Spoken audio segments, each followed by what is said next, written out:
In this video, we are going to learn challenges of monolithic architecture. In many ways, monolithic architecture are straightforward. However, monolithic applications can occur many challenges.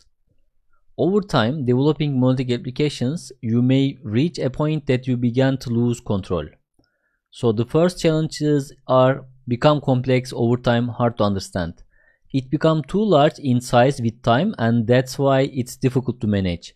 Application grows with additional new functionalities. A monolithic codebase can become extremely large and complex. So this can be difficult to manage. It becomes too complicated to understand, especially as a team of developers working on the individual codebase expands. So that means at some point the monolithic application has become so complicated that no single person understands it. And the second challenge is hard to making new changes and slower development speed. It is harder to implement new changes in such a large and complex application with highly tight coupling. Any code change affects the whole system. A large monolithic application makes development more complex and slower. This makes you fear when you're making new changes, and this change brings costly side effects. And also this makes the overall development process much longer. It will develop new features, become time consuming and expensive to implement. Even the smallest change requires full deployment of the entire application. It is expensive and so risky. It is not reliable because a single bug can bring down the whole monolithic application. Another challenge is barrier to implement new technology adoption.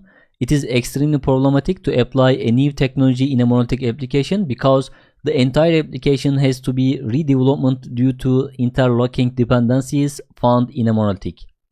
Any change in the framework or language affects the entire application, making change often expensive and time consuming. We can say this condition as a fear cycle.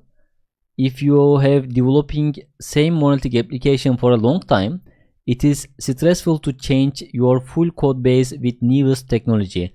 Instead of building new or innovative solutions, most of your time is spent maintaining legacy application. So we can say that adding new technologies and frameworks aren't an option for monolithic applications. Another challenge is difficult to scale. You can't scale components independently. The only option is scaling the whole application. You can't scale individual components into monolithic application. Maybe one of your modules get more requests according to other modules, but you have to scale for all modules in your application into monolithic application. You can't separate modules and scale independently. And also another challenge is deployment and reliability. If there is an error in any module, it could affect the entire application's availability. So a small change in a monolithic application requires to redeployment of the entire monolithic application.